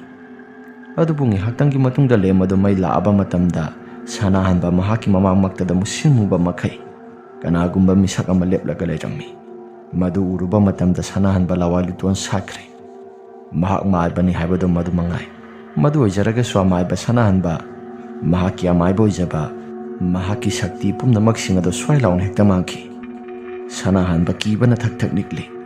Masilda mantra murum solaga amubodogi maikai tamna langsili. Asumna langsingkhiba matam maduda amubodo swailaun hekta mangki. Sanahanbana aigi shapumbada asuk yamna kiba aisi halgi matam soisilakli. Madugi sumathakta yumgi miyosinga khana sainadana aisi mafam jaga asida laabani. Yumgi miyosinga sokna sanadaba fanadi kuiri. Aigi aroiba matam haibado laklabra. Pat asida fana kuinadi lang khara tek thajaraga silaidi lairapani. Adubu matamdi fana kuina sanglakli. Laiba isa masuni su mayam singaduna isi nongmata su thibiraktabani. Maiba oiraga aranba lambida senda lambi amat oina chathakre haidana isi ꯌꯨꯝꯒꯤ ꯃꯤꯑꯣꯏꯁꯤꯡꯅꯁꯨ ꯅꯨꯡꯁꯤꯕꯤꯗꯕꯅꯤ. ꯐꯔꯦ. ꯃꯈꯣꯏꯅ ꯑꯩꯁꯤ ꯁꯦꯔꯥꯟꯅꯕ ꯋꯥꯈꯜ ꯈꯜꯂꯒ ꯃꯥꯏꯕ ꯑꯣꯏꯔꯒ ꯁꯦꯔꯥꯟꯅꯕ ꯂꯝꯕꯤꯗ ꯑꯩꯁꯤ ꯄꯩꯁꯥ ꯇꯥꯜꯂꯦ ꯈꯜꯂꯒꯁꯨ ꯑꯩꯅ ꯇꯧꯖꯔꯤꯕ ꯑꯁꯨꯝꯕ ꯊꯕꯛꯁꯤꯡ ꯑꯁꯤꯗꯤ ꯃꯈꯣꯏꯗꯤ ꯅꯣꯡꯃ ꯅꯠꯇ꯭ꯔꯒ ꯅꯣꯡꯃꯗꯤ ꯁꯣꯏꯗꯅ ꯈꯪꯂꯛꯀꯅꯤꯗꯣ. ꯐꯔꯦ. ꯑꯩꯒꯤꯁꯨ ꯍꯤꯡꯐꯝ ꯊꯣꯛꯄ ꯂꯝꯕꯤ ꯑꯁꯤ ꯑꯗꯨꯝ ꯍꯤꯡꯂꯒ ꯁꯤꯔꯀ ꯃꯇꯝꯗ ꯑꯗꯨꯝ ꯁꯤꯕ ꯍꯥꯏꯕꯗꯨꯅꯤ. ꯀꯔꯤꯗꯤ ꯎꯄꯥꯏ ꯂꯩ ꯍꯥꯏꯗꯅ ꯋꯥꯈꯜꯗ ꯈꯜꯂꯤ. ꯑꯁꯨꯝꯅ ꯉꯥꯏꯍꯥꯛꯇꯪꯒꯤ ꯃꯇꯨꯡꯗ ꯑꯃꯥꯏꯕ ꯁꯅꯥꯍꯜꯁꯨ ꯑꯗꯨꯃꯛ ꯆꯥꯛ ꯏꯁꯤꯡ ꯑꯗꯨ ꯊꯣꯡꯗꯣꯛꯂꯒ ꯑꯗꯨꯃꯛ ꯄꯣꯊꯥꯔꯤ. ꯊꯪꯅꯕꯗ ꯂꯩꯔꯤꯕ ꯂꯨꯗ꯭ꯔꯣꯅ, "ꯍꯩ, ꯈꯨꯔꯥ ꯁꯅꯥꯍꯟꯕꯁꯦ ꯃꯁꯥꯒ ꯉꯝꯗ꯭ꯔꯕ ꯖꯥꯠꯂꯥ? ꯃꯄꯥꯜꯒ ꯑꯃꯠꯇ ꯊꯣꯛꯂꯛꯄꯒ ꯎꯗꯦꯅꯦꯍꯦ." ꯊꯣꯏꯕꯤꯅ, "ꯈꯪꯗꯦꯗ ꯑꯩꯁꯨ. ꯃꯥꯒꯤ ꯁꯪ ꯑꯁꯤꯗꯒ ꯆꯪꯕꯒ ꯇꯜꯂꯤ." ꯆꯪꯕ ꯇꯟꯕ ꯇꯟꯗꯕꯩꯗꯨꯅ ꯑꯃꯅꯤꯗꯅ. ꯑꯗꯨꯕꯨ ꯍꯥꯏꯐꯦꯠꯇꯪꯗꯤ ꯆꯪꯉꯨꯕꯅ ꯐꯠꯇ꯭ꯔꯣ? ꯑꯁ ꯑꯩꯗꯤ ꯇꯜꯂꯦꯕ. ꯆꯪꯒꯦ ꯍꯥꯏꯔꯒꯅ ꯃꯣꯏ ꯇꯥꯃꯣ ꯉꯥꯏꯍꯥꯛ ꯆꯪꯕꯤꯔꯨꯒꯦ ꯍꯥꯏꯕ꯭ꯔꯥ? ꯅꯪꯅ ꯇꯟꯕꯒꯨꯝ ꯑꯩꯁꯨ ꯇꯜꯂꯤꯕꯅꯤ. ꯐꯔꯦꯁꯦ. ꯅꯣꯡꯉꯥꯜꯂꯒ ꯒ꯭ꯌꯥꯟ ꯇꯥꯅ ꯑꯣꯏꯅ ꯐꯖꯅ ꯍꯪꯂꯁꯤ. ꯍꯧꯖꯤꯛ ꯍꯪꯗꯕ ꯌꯥꯗꯦ ꯍꯥꯏꯕꯁꯨ ꯅꯠꯇꯦ. ꯍꯣꯏꯗ, ꯅꯣꯡꯉꯥꯜꯂꯒ ꯒ꯭ꯌꯥꯟ ꯇꯥꯅ ꯑꯣꯏꯅ ꯐꯖꯅ ꯍꯪꯕꯅ ꯐꯩꯗ." ꯍꯥꯏꯗꯅ ꯑꯅꯤꯁꯦ ꯂꯩꯔꯝꯃꯤ. ꯑꯁꯣꯝꯗꯁꯨ ꯔꯥꯖꯦꯟ ꯑꯃꯗꯤ ꯔꯥꯅꯤ ꯃꯈꯣꯏꯁꯨ ꯐꯥꯔꯛꯄ ꯉꯥ ꯃꯌꯥꯝꯁꯤꯡ ꯑꯗꯨ ꯌꯥꯏꯅꯕ ꯍꯥꯏꯗꯅ ꯇꯧꯔꯤ. ꯉꯥ ꯑꯆꯧꯕ ꯐꯥꯔꯛꯑꯦ ꯍꯥꯏꯗꯅ ꯊꯣꯡꯉꯒ ꯆꯥꯊꯣꯛꯂꯤ. ꯑꯗꯨꯒ ꯔꯥꯅꯤꯅ ꯊꯪꯅꯕꯗ ꯂꯩꯔꯤꯕ ꯈꯨꯔꯥ ꯁꯅꯥꯍꯟꯕꯗꯁꯨ ꯉꯥ ꯊꯣꯡꯕꯁꯦ ꯈꯔ ꯄꯤꯁꯤ ꯍꯥꯏꯗꯅ ꯍꯥꯏꯔꯛꯄꯅꯤ. ꯃꯗꯨꯗ ꯔꯥꯖꯦꯟꯅ, ꯄꯤꯁꯤ. ꯀꯗꯥꯏ? ꯉꯥ ꯊꯣꯡꯕ ꯇꯦꯡꯀꯣꯠ ꯃꯆꯥꯗꯣ ꯑꯩꯉꯣꯟꯗ ꯄꯤꯔꯛꯂꯣ. ꯃꯥꯒꯤ ꯁꯔꯨꯛ ꯑꯗꯨ ꯃꯗꯨꯗ ꯈꯥꯏꯗꯣꯛꯂꯣ. ꯑꯗꯨꯒ ꯑꯩ ꯊꯤꯜꯂꯨꯔꯒꯦ." ꯑꯁꯤ ꯍꯥꯏꯗꯅ ꯉꯥ ꯊꯣꯡꯕ ꯇꯦꯡꯀꯣꯠ ꯃꯆꯥ ꯑꯃ ꯈꯥꯏꯗꯣꯔꯛꯂꯤ. ꯑꯗꯨꯒ ꯁꯅꯥꯍꯟꯕꯒꯤ ꯃꯍꯥꯛꯀꯤ ꯁꯪ ꯇꯥꯅ ꯑꯗꯨꯃꯛ ꯂꯥꯛꯂꯦ. ꯔꯥꯖꯦꯟꯅ ꯑꯁꯨꯝꯅ ꯂꯥꯛꯄ ꯃꯇꯝꯗ ꯆꯤꯡꯈꯣꯡ ꯆꯤꯡꯌꯥ ꯊꯪꯕ ꯁꯔꯨꯛ ꯑꯁꯣꯝꯁꯤ ꯑꯗꯨꯛꯀꯤ ꯃꯇꯤꯛ ꯌꯥꯝꯅ ꯐꯔꯛ ꯇꯥꯕ ꯃꯑꯣꯡꯗ ꯅꯣꯡ ꯑꯁꯤ ꯌꯥꯝꯅ ꯀꯟꯅ ꯀꯟꯅ ꯆꯨꯔꯛꯄꯅꯤ. ꯂꯣꯛꯇꯥꯛ ꯄꯥꯠꯇ ꯌꯧꯗꯤ ꯌꯧꯔꯛꯇ꯭ꯔꯤ. ꯔꯥꯖꯦꯟꯅ, "ꯏꯁ, ꯆꯤꯡꯈꯣꯡ ꯆꯤꯡꯌꯥꯁꯤꯗꯤ ꯃꯨꯛꯁꯨꯛ ꯃꯨꯕ ꯃꯈꯩ ꯄꯨꯝꯃꯝ ꯍꯦꯛꯇ ꯃꯝꯈ꯭ꯔꯦꯗ." ꯆꯤꯡꯈꯣꯡ ꯆꯤꯡꯌꯥ ꯊꯪꯕ ꯁꯔꯨꯛ ꯑꯁꯣꯝꯁꯤꯗ ꯑꯗꯨꯛꯀꯤ ꯃꯇꯤꯛ ꯌꯥꯝꯅ ꯃꯝꯂꯒ ꯂꯥꯛꯂꯤꯕꯁꯤ ꯑꯩꯗꯤ ꯏꯁꯥꯁꯤ ꯌꯦꯡꯕ ꯃꯇꯝꯗ ꯑꯣꯟꯊꯣꯛꯅꯁꯨ ꯍꯩꯅꯈꯤꯗ꯭ꯔꯦꯗ ꯍꯥꯏꯗꯅ ꯔꯥꯖꯦꯟ ꯑꯗꯨ ꯑꯗꯨꯃꯛ ꯄ꯭ꯔꯞ ꯄ꯭ꯔꯞ ꯂꯥꯛꯄꯅꯤ. ꯁꯥꯟꯅꯍꯟꯕꯒꯤ ꯁꯪ ꯃꯃꯥꯡ ꯌꯧꯔꯛꯄ ꯃꯇꯝꯗ ꯁꯪ ꯃꯇꯨꯡ ꯊꯪꯕ ꯁꯔꯨꯛ ꯑꯗꯣꯝꯗꯨꯗ ꯀꯅꯥꯒꯨꯝꯕ ꯃꯤꯁꯛ ꯑꯃ ꯃꯨꯁꯤꯟ ꯃꯨꯅ ꯂꯦꯞꯄꯒ ꯂꯩꯕꯗꯨ ꯔꯥꯖꯦꯟꯁꯨ ꯎꯔꯛꯄꯅꯤ. ꯔꯥꯖꯦꯟꯅ ꯑꯍꯥꯟꯕꯗ ꯁꯥꯟꯅꯍꯟꯕ ꯑꯣꯏꯔꯕꯣꯏ ꯈꯜꯂꯨꯗꯅ, "ꯈꯨꯔꯥ, ꯈꯨꯔꯥ, ꯈꯨꯔꯥ ꯁꯥꯟꯅꯍꯟꯕ." ꯁꯥꯟꯅꯍꯟꯕꯅ, ꯀꯅꯥꯅꯣ?" ꯑꯁꯨꯝꯅ ꯈꯨꯝꯂꯛꯄ ꯃꯇꯝꯗ ꯏꯉꯛ ꯉꯛꯂꯦ. ꯔꯥꯖꯦꯟꯅ, ꯀꯩꯅꯣ, ꯈꯨꯔꯥ ꯁꯥꯟꯅꯍꯟꯕ ꯅꯠꯇꯕ꯭ꯔꯣ ꯁꯤꯗꯩꯁꯤꯗ ꯂꯦꯞꯄꯒ ꯂꯩꯔꯤꯁꯤ? ꯑꯁꯨꯝꯅ ꯋꯥꯈꯜꯗ ꯈꯜꯂꯒ ꯂꯩꯔꯤꯉꯩ ꯃꯇꯝꯗ ꯁꯥꯟꯅꯍꯟꯕꯅ ꯃꯅꯨꯡꯗꯒꯤ, "ꯔꯥꯖꯦꯟꯂꯥ, ꯔꯥꯖꯦꯟ." ꯔꯥꯖꯦꯟꯅ, ꯈꯨꯔꯥ ꯁꯥꯟꯅꯍꯟꯕꯗꯤ ꯃꯅꯨꯡꯗꯒꯤ ꯈꯨꯝꯂꯛꯏ. "ꯑꯗꯨꯒ ꯁꯤꯗꯩꯁꯤꯅ ꯀꯅꯥ?" ꯍꯥꯏꯗꯅ ꯑꯁꯨꯝꯅ ꯀꯤꯅ ꯂꯩꯔꯤꯉꯩ ꯃꯇꯝꯗ ꯃꯍꯥꯛꯁꯨ ꯃꯤꯐꯝ ꯍꯣꯡꯗꯅ ꯂꯩꯕꯅꯤ. ꯃꯗꯨꯒꯤ ꯇꯥꯟꯖꯥꯁꯤꯗ ꯁꯥꯟꯅꯍꯟꯕ ꯄ꯭ꯔꯞ ꯄ꯭ꯔꯞ ꯊꯣꯛꯂꯛꯂꯤ. ꯊꯣꯡ ꯑꯁꯤ ꯍꯥꯡꯗꯣꯛꯂꯒ ꯁꯥꯟꯅꯍꯟꯕ ꯄ꯭ꯔꯞ ꯄ꯭ꯔꯞ ꯊꯣꯛꯂꯛꯄ ꯃꯇꯝ ꯑꯗꯨꯗ ꯔꯥꯖꯦꯟ ꯃꯍꯥꯛꯀꯤ ꯃꯁꯥꯁꯦ ꯈꯪꯄ꯭ꯔꯦꯛ ꯈꯪꯂꯦ. ꯁꯥꯟꯅꯍꯟꯕꯅ, "ꯍꯥꯏ, ꯔꯥꯖꯦꯟ, ꯅꯪꯗꯤ ꯀꯩꯗꯧꯔꯤꯕ?" "ꯈꯨꯔꯥ, ꯑꯩꯁꯦ ꯈꯨꯔꯥ ꯉꯥ ꯊꯣꯡꯉꯤ ꯍꯥꯏꯗꯅ ꯅꯃꯧ ꯅꯨꯄꯤꯅ ꯉꯥ ꯃꯁꯥꯁꯤ ꯍꯥꯏꯗꯅ ꯑꯩꯁꯦ ꯈꯨꯔꯥꯗ ꯇꯦꯡꯀꯣꯠ ꯃꯆꯥ ꯑꯃ ꯊꯤꯜꯂꯛꯀꯦꯅ ꯊꯤꯜꯂꯛꯄꯅꯦ ꯈꯨꯔꯥ. ꯈꯨꯔꯥ, ꯁꯦ." ꯍꯥꯏꯅ ꯃꯍꯥꯛꯀꯤ ꯃꯁꯥꯁꯤ ꯏꯊꯛ ꯊꯛꯅ ꯔꯥꯖꯦꯟꯅ ꯃꯍꯥꯛꯀꯤ ꯃꯃꯥꯡꯃꯛꯇ ꯂꯩꯔꯤꯕ ꯁꯥꯟꯅꯍꯟꯕꯗ ꯄꯤꯁꯤꯜꯂꯤ. ꯁꯥꯟꯅꯍꯟꯕꯁꯨ ꯔꯥꯖꯦꯟꯒꯤ ꯃꯑꯣꯡ ꯃꯇꯧ ꯑꯁꯤ ꯏꯊꯛ ꯊꯛꯀꯠꯄꯒꯨꯝ ꯇꯧꯕꯗꯨꯗ ꯁꯥꯟꯅꯍꯟꯕꯅ, "ꯍꯥꯏ, ꯔꯥꯖꯦꯟ, ꯀꯩꯗꯧꯔꯦ? ꯅꯪꯒꯤ ꯅꯁꯥꯗꯣ ꯀꯩꯗꯧꯔꯒꯦ?" "ꯈꯨꯔꯥ, ꯀꯩꯁꯨ ꯇꯧꯗꯦ ꯈꯨꯔꯥ." ꯂꯩꯊꯣꯛꯇꯨꯅ ꯑꯃꯨꯛ ꯌꯦꯡꯂꯛꯄ ꯃꯇꯝꯗ ꯁꯪ ꯃꯅꯤꯡ ꯊꯪꯕ ꯁꯔꯨꯛ ꯑꯗꯣꯝꯗ ꯀꯅꯥꯒꯨꯝꯕ ꯃꯤꯁꯛ ꯑꯃ लेपꯂꯒ ꯂꯩꯕꯗꯣ ꯑꯃꯨꯛ ꯂꯩꯔꯝꯗ꯭ꯔꯤ. ꯔꯥꯖꯦꯟ ꯃꯁꯥꯁꯤ ꯏꯉꯛ ꯉꯛꯂꯤ. ꯁꯥꯟꯅꯍꯟꯕꯗ, "ꯈꯨꯔꯥ, ꯑꯩꯁꯨ ꯆꯠꯂꯒꯦ ꯈꯨꯔꯥ." "ꯍꯥꯏ, ꯉꯥꯏꯈꯣꯅꯦ. ꯇꯦꯡꯀꯣꯠ ꯃꯆꯥꯁꯤ ꯉꯥꯏꯍꯥꯛꯇꯪꯁꯨ ꯑꯩ ꯃꯅꯨꯡꯗ ꯏꯟꯁꯥꯡ ꯑꯁꯤ ꯈꯥꯏꯖꯤꯜꯂꯨꯒꯦ. ꯑꯗꯨꯒ ꯇꯦꯡꯀꯣꯠ ꯃꯆꯥꯁꯤ ꯑꯃꯨꯛ ꯄꯨꯔꯒ ꯆꯠꯈꯣ. ꯅꯨꯃꯤꯗꯥꯡꯒꯤ ꯃꯇꯝꯗ ꯃꯤꯒꯤ ꯃꯌꯨꯝꯗ ꯌꯣꯠ ꯊꯥꯡ ꯊꯝꯕꯁꯤ ꯅꯨꯡꯉꯥꯏꯇꯕꯅꯤ. ꯀꯨꯏꯔꯣꯏ, ꯉꯥꯏꯍꯥꯛꯇꯪ ꯂꯩꯔꯝꯃꯨ." ꯍꯥꯏꯗꯅ ꯑꯗꯨꯃꯛ ꯆꯪꯈ꯭ꯔꯦ. ꯑꯗꯨꯕꯨ ꯃꯄꯥꯜꯗ ꯂꯦꯞꯂꯒ ꯂꯩꯍꯧꯔꯤꯕ ꯔꯥꯖꯦꯟ ꯀꯤꯔꯦ ꯍꯥꯏꯕꯁꯨ ꯉꯝꯗꯕꯒꯨꯝ ꯇꯧ. ꯁꯥꯟꯅꯍꯟꯕꯒꯤ ꯁꯪ ꯃꯃꯥꯡ ꯑꯗꯣꯝꯗ ꯃꯍꯥꯛꯁꯤ ꯑꯗꯨꯝ ꯆꯨꯝꯗ꯭ꯔꯤꯡ ꯆꯨꯝꯅ ꯂꯦꯞꯄꯒ ꯂꯩ. ꯑꯁꯨꯝꯅ ꯂꯩꯔꯤꯉꯩ ꯃꯇꯝꯗ ꯁꯪ ꯃꯅꯤꯡ ꯊꯪꯕ ꯁꯔꯨꯛ ꯑꯗꯣꯝꯗꯨꯗ ꯁꯟ ꯏꯔꯣꯏꯅ ꯆꯤꯛꯇꯅ ꯍꯧꯔꯤꯕ ꯃꯅꯥ ꯃꯁꯤꯡ ꯃꯌꯥꯝꯁꯤꯡ, ꯍꯧꯔꯤꯕ ꯐꯨꯝ ꯑꯗꯨꯒꯤ ꯃꯊꯛꯇ ꯍꯧꯔꯤꯕ ꯅꯥꯄꯤꯁꯤꯡ ꯑꯗꯨ ꯆꯤꯛ ꯆꯤꯛꯇꯅ ꯁꯟꯅ ꯁꯖꯤꯛ ꯆꯥꯕꯒꯤ ꯃꯇꯧꯒꯨꯝꯅ ꯇꯧꯕ ꯍꯧꯔꯛꯂꯦ꯫ ꯃꯗꯨꯗ ꯔꯥꯖꯦꯟ ꯃꯍꯥꯛꯀꯤ ꯃꯁꯥꯁꯤ ꯀꯤꯕꯅ ꯊꯛ ꯊꯛ ꯅꯤꯛꯂꯦ꯫ ꯔꯥꯖꯦꯟꯅ ꯈꯨꯔꯥ ꯁꯥꯟꯅꯍꯟꯕꯁꯤ ꯃꯤꯅꯁꯨ ꯀꯩꯅꯣ ꯈꯔꯁꯨ ꯍꯥꯏꯅꯔꯤ, ꯃꯥꯏꯕꯅꯤ ꯍꯥꯏꯗꯅ, ꯑꯗꯨꯕꯨ ꯃꯥꯏꯕ ꯈꯨꯔꯥꯅ ꯁꯥꯟꯅꯔꯤꯕꯔꯥ ꯁꯤꯕꯨ ꯑꯩꯗꯤ ꯏꯁꯥꯁꯤ ꯑꯣꯟꯊꯣꯛꯅꯁꯨ ꯍꯩꯅꯈꯤꯗ꯭ꯔꯦꯗ꯫ ꯋꯥꯈꯜꯗ ꯑꯁꯨꯝꯅ ꯂꯩꯔꯤꯉꯩ ꯇꯥꯟꯖꯥꯗ ꯁꯥꯟꯅꯍꯟꯕ ꯃꯍꯥꯛ ꯊꯣꯔꯛꯇ꯭ꯔꯤꯉꯩ ꯃꯃꯥꯡꯗꯅꯤ꯫ ꯁꯪ ꯃꯅꯤꯡ ꯊꯪꯕ ꯁꯔꯨꯛ ꯑꯗꯣꯝꯗꯨꯗ ꯔꯥꯖꯦꯟꯗ ꯀꯅꯥꯒꯨꯝꯕ ꯅꯨꯄꯥ ꯑꯃꯅ ꯃꯨꯁꯤꯟ ꯃꯨꯅ ꯅꯨꯄꯥ ꯑꯅꯤꯈꯛ ꯊꯣꯔꯛꯂꯒ ꯔꯥꯖꯦꯟꯗ ꯃꯨꯅ ꯌꯦꯡꯕꯒꯨꯝꯅ ꯔꯥꯖꯦꯟꯗ ꯃꯍꯥꯛꯀꯤ ꯃꯁꯥꯁꯤ ꯑꯀꯤꯕꯁꯨ ꯐꯥꯎꯔꯛꯂꯤ꯫ ꯁꯪ ꯑꯗꯣꯝꯗ ꯆꯦꯞꯊꯗꯅ ꯁꯪꯒꯤ ꯅꯥꯛꯆꯦꯞ ꯊꯪꯕ ꯁꯔꯨꯛ ꯑꯗꯣꯝꯗꯒꯤ ꯆꯦꯞꯊꯗꯅ ꯌꯦꯡꯂꯛꯄ ꯃꯑꯣꯡ ꯃꯇꯧꯁꯤꯡ ꯑꯗꯨ ꯎꯔꯨꯕ ꯃꯇꯝꯗ ꯔꯥꯖꯦꯟꯁꯨ ꯁ꯭ꯋꯥꯏ ꯂꯥꯎꯏ꯫ ꯔꯥꯖꯦꯟ ꯇꯧꯔꯤꯕ ꯃꯑꯣꯡ ꯃꯇꯧꯁꯤꯡ ꯑꯁꯤ ꯀꯔꯤꯅꯣ ꯈꯟꯕꯗ ꯔꯥꯖꯦꯟ ꯃꯍꯥꯛꯀꯤ ꯃꯁꯥꯁꯤ ꯀꯤꯕꯗꯤ ꯀꯤꯔꯕꯅꯤ꯫ ꯁꯥꯟꯅꯍꯟꯕ ꯄ꯭ꯔꯞ ꯊꯣꯛꯂꯛꯏ, ꯑꯗꯨꯒ ꯔꯥꯖꯦꯟꯗ "ꯔꯥꯖꯦꯟ ꯁꯦ" ꯍꯥꯏꯗꯅ ꯄꯤꯔꯛꯄꯅꯤ꯫ ꯇꯦꯡꯀꯣꯠ ꯑꯗꯨ ꯍꯦꯛ ꯄꯤꯔꯛꯄ ꯃꯇꯝꯗ ꯔꯥꯖꯦꯟ ꯃꯍꯥꯛꯀꯤ ꯃꯁꯥꯁꯤ ꯈꯪꯄ꯭ꯔꯦꯛ ꯈꯪꯏ꯫ "ꯈꯨꯔꯥ ꯑꯩ ꯑꯃꯨꯛ ꯆꯠꯆꯔꯒꯦ ꯈꯨꯔꯥ." "ꯍꯩ, ꯅꯪꯒꯤ ꯅꯁꯥꯗꯨꯕꯨ ꯀꯔꯤꯅꯣ? ꯅꯠꯇꯦ, ꯅꯪꯒꯤ ꯄꯥꯡꯒꯜ ꯑꯗꯨꯕꯨ ꯏꯁꯣꯟ ꯁꯣꯟꯕꯒꯨꯝ ꯇꯧꯔꯤꯗꯨꯕꯨ ꯀꯩꯗꯧꯕ ꯌꯥꯎꯔꯒꯦ ꯔꯥꯖꯦꯟ?" "ꯈꯨꯔꯥ, ꯀꯩꯁꯨ ꯊꯣꯏꯗꯣꯛꯄ ꯇꯧꯗꯦꯗ, ꯑꯩꯁꯤ ꯈꯨꯔꯥ ꯑꯃꯨꯛ ꯆꯠꯆꯔꯒꯦ." "ꯆꯠꯂꯣ." ꯁꯥꯟꯅꯍꯟꯕꯁꯨ ꯃꯍꯥꯛꯀꯤ ꯀꯥ ꯇꯝꯅꯗꯃꯛ ꯄ꯭ꯔꯞ ꯆꯪꯂꯛꯏ, ꯑꯗꯨꯕꯨ ꯃꯍꯥꯛꯀꯤ ꯃꯁꯥꯗ ꯑꯁꯥꯕ ꯅꯨꯡꯁꯤꯠ ꯑꯃ ꯍꯨꯝꯂꯛꯏ꯫ ꯁꯥꯟꯅꯍꯟꯕ ꯃꯍꯥꯛꯀꯤ ꯇꯨꯡꯗ ꯁꯥꯟꯅꯍꯟꯕ ꯍꯥꯏꯗꯅ ꯀꯅꯥꯒꯨꯝꯕ ꯃꯤꯁꯛ ꯑꯃꯅ ꯃꯍꯥꯛꯀꯤ ꯃꯤꯡ ꯑꯁꯤ ꯀꯧꯔꯒ ꯂꯥꯛꯄꯒꯨꯝ ꯇꯧꯏ꯫ ꯁꯥꯟꯅꯍꯟꯕꯅ "ꯑꯩꯒꯤ ꯃꯤꯡ ꯀꯧꯔꯒ ꯂꯥꯛꯏꯕꯁꯤꯕꯨ ꯀꯅꯥꯅꯣ?" ꯁꯥꯟꯅꯍꯟꯕ ꯇꯨꯡ ꯐꯠ ꯂꯩꯊꯣꯛꯏ, ꯑꯗꯨꯕꯨ ꯀꯅꯥꯒꯨꯝꯕ ꯑꯃꯠꯇ ꯂꯩꯔꯝꯗꯦ꯫ ꯁꯥꯟꯅꯍꯟꯕ ꯑꯗꯨꯃꯛ ꯄ꯭ꯔꯞ ꯆꯪꯂꯛꯏ, ꯑꯗꯨꯒ ꯑꯁꯣꯝꯗꯅ ꯔꯥꯖꯦꯟꯁꯨ ꯆꯠꯈꯤꯕ ꯃꯇꯝ ꯑꯗꯨꯗ ꯃꯍꯥꯛꯀꯤ ꯇꯨꯡ ꯊꯪꯕ ꯁꯔꯨꯛ ꯑꯗꯣꯝꯗꯨꯗ ꯀꯅꯥꯒꯨꯝꯕ ꯃꯤꯁꯛ ꯑꯃ ꯂꯥꯛꯄꯒꯨꯝꯅ ꯔꯥꯖꯦꯟ ꯃꯍꯥꯛꯀꯤ ꯈꯣꯡꯊꯥꯡ ꯃꯈꯣꯜ ꯑꯁꯤ ꯃꯁꯤꯒ ꯆꯞ ꯍꯦꯛ ꯃꯥꯟꯅꯅ ꯃꯍꯥꯛꯀꯤ ꯅꯥꯀꯣꯡꯗ ꯇꯥꯕ ꯍꯧꯔꯛꯂꯤ꯫ ꯂꯥꯛꯏꯕ ꯃꯈꯣꯜꯁꯤꯡ ꯑꯁꯤ ꯁꯥꯟꯅꯍꯟꯕ ꯑꯃꯨꯛ ꯂꯥꯛꯏꯕ꯭ꯔꯥ ꯍꯥꯏꯗꯅ ꯋꯥꯈꯜꯗ ꯈꯜꯂꯤ꯫ ꯇꯨꯡ ꯂꯩꯊꯣꯛꯇꯨꯅ ꯐꯠ ꯌꯦꯡꯂꯨꯏ, ꯑꯗꯨꯒꯗꯤ ꯁꯥꯟꯅꯍꯟꯕ ꯃꯌꯥ ꯏꯍꯤ ꯍꯤꯒꯠꯇꯨꯅ ꯃꯍꯥꯛꯀꯤ ꯃꯁꯥꯁꯤ ꯀꯥꯊꯤ ꯀꯥꯔꯨꯝ ꯇꯧꯔꯒ, ꯍꯥꯏꯕꯗꯤ ꯃꯨꯛꯁꯨꯛ ꯃꯨꯅ ꯀꯥꯊꯦꯛꯂꯒ, ꯁꯥꯟꯅꯍꯟꯕꯒꯤ ꯃꯍꯥꯛꯀꯤ ꯁꯛꯇꯝ ꯑꯁꯤ ꯀꯣꯛꯌꯦꯠ ꯌꯦꯠꯂꯒ ꯏꯀꯥ ꯀꯥꯔꯒ ꯃꯌꯥ ꯏꯍꯤ ꯍꯤꯒꯠꯇꯨꯅ ꯂꯩꯔꯝꯃꯤ꯫ ꯃꯗꯨ ꯎꯔꯨꯕ ꯃꯇꯝꯗ ꯔꯥꯖꯦꯟ ꯃꯍꯥꯛꯀꯤ ꯃꯁꯥꯁꯤ ꯌꯥꯝꯅ ꯀꯟꯅ ꯂꯥꯎꯔꯒ ꯏꯃꯨꯡ ꯇꯝꯅ ꯄ꯭ꯔꯞ ꯆꯦꯟꯁꯤꯜꯂꯛꯄꯅꯤ꯫ ꯃꯍꯥꯛꯀꯤ ꯅꯨꯄꯤ ꯔꯥꯅꯤꯅ ꯀꯩꯗꯧꯔꯒꯦ? "ꯍꯩ, ꯑꯩꯒꯤ ꯏꯁꯥꯁꯤ ꯍꯧꯖꯤꯛ ꯎꯔꯛꯈꯤꯕꯗꯨꯕꯨ ꯈꯨꯔꯥ ꯁꯥꯟꯅꯍꯟꯕ ꯅꯠꯇ꯭ꯔꯥ? ꯃꯥꯅꯤꯗ, ꯈꯨꯔꯥ ꯁꯥꯟꯅꯍꯟꯕꯅꯤꯗ." "ꯑꯣ, ꯑꯗꯨꯕꯨ ꯀꯩꯗꯧꯔꯒꯦ ꯍꯥꯏꯕ?" ꯍꯥꯏꯗꯅ ꯍꯦꯛ ꯍꯪꯂꯛꯄ ꯃꯇꯝ ꯑꯗꯨꯗ ꯍꯧꯖꯤꯛ ꯉꯥꯏꯍꯥꯛꯇꯪꯗ ꯊꯣꯛꯈꯤꯕ ꯋꯥꯔꯤ ꯃꯌꯥꯝꯁꯤꯡ ꯑꯗꯨ ꯂꯣꯏꯅ ꯇꯝꯂꯤ꯫ ꯃꯗꯨꯗ "ꯌꯥꯔꯦꯁꯤ, ꯋꯥꯈꯜ ꯁꯦꯔꯥꯟꯅꯅ ꯈꯜꯂꯒ ꯄꯪꯎꯗ ꯎꯕ ꯑꯣꯏꯔꯝꯕꯁꯨ ꯌꯥꯏꯗ." "ꯍꯩ, ꯍꯧꯖꯤꯛꯇ ꯎꯔꯛꯄꯗꯨꯕꯨ ꯋꯥꯈꯜ ꯁꯦꯔꯥꯟꯅꯅ ꯈꯟꯕ ꯃꯗꯨ ꯑꯣꯏꯔꯣꯏꯅꯦ. ꯑꯩꯁꯦ ꯐꯔꯁꯨ ꯐꯠꯇ꯭ꯔꯕꯁꯨ ꯑꯉꯥꯡ ꯃꯆꯥꯃꯛꯇꯤ ꯅꯠꯇꯦꯗꯅ. ꯑꯉꯥꯡ ꯃꯆꯥꯗ ꯄꯪꯍꯥꯏ ꯍꯥꯏꯕ ꯌꯥꯕ ꯊꯕꯛ ꯑꯗꯨꯕꯨ ꯋꯥꯍꯩ ꯑꯗꯨꯕꯨ ꯑꯩꯉꯣꯟꯗ ꯍꯥꯏꯕ ꯌꯥꯕ꯭ꯔꯥ?"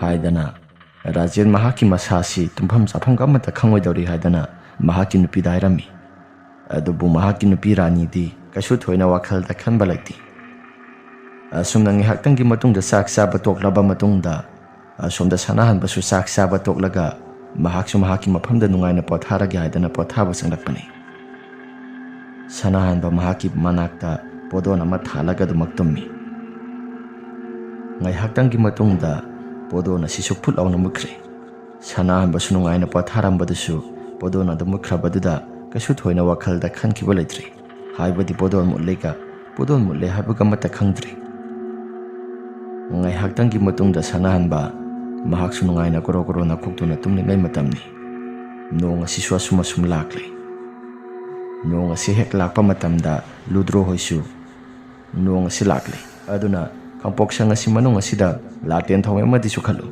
ꯊꯥꯜꯂꯤꯕ ꯃꯩ ꯑꯁꯤꯅꯗꯤ ꯌꯥꯔꯣꯏ, ꯂꯥꯇꯦꯟ ꯊꯥꯎꯃꯩ ꯑꯃ ꯁꯨꯈꯠꯂꯣ" ꯍꯥꯏꯗꯅ ꯃꯍꯥꯛꯀꯤ ꯅꯨꯄꯤꯗ ꯁꯨꯈꯠꯍꯜꯂꯤ꯫ ꯑꯁꯣꯝꯗꯁꯨ ꯔꯥꯖꯦꯟꯗꯣ ꯃꯍꯥꯛꯀꯤ ꯅꯨꯄꯤꯗ ꯂꯥꯇꯦꯟ ꯊꯥꯎꯃꯩ ꯁꯨꯈꯠꯍꯜꯂꯤ꯫ ꯔꯥꯖꯦꯟꯅ "ꯍꯩ, ꯃꯑꯣꯡ ꯑꯃ ꯇꯧꯔꯛꯀꯗꯧꯔꯤꯀꯣ. ꯅꯣꯡꯂꯩ ꯅꯨꯡꯁꯤꯠ ꯑꯁꯤ ꯈꯔꯁꯨ ꯀꯟꯒꯗꯕꯗꯤ ꯃꯥꯜꯂꯤ. ꯅꯣꯡꯂꯩ ꯅꯨꯡꯁꯤꯠ ꯑꯁꯤ ꯑꯩꯗꯤ ꯑꯣꯟꯊꯣꯛꯅꯁꯨ ꯇꯟꯈ꯭ꯔꯕ. ꯈꯥꯛꯄ ꯂꯥꯎꯕ ꯇꯧꯕꯁꯤ ꯌꯥꯝꯅ ꯇꯜꯂ ꯄꯣꯠꯅꯤꯗ. "ꯑꯣ, ꯅꯪꯗ ꯅꯠꯇꯦ, ꯑꯩꯁꯨ ꯌꯥꯝꯅ ꯇꯜꯂꯤ." "ꯐꯔꯦ, ngayaktang aikoisu potharaga laisi. Kamaina potharaga laigadoribano? Ha, potharaga kamaina laiduino haibanida. Khakpa lauba taurani.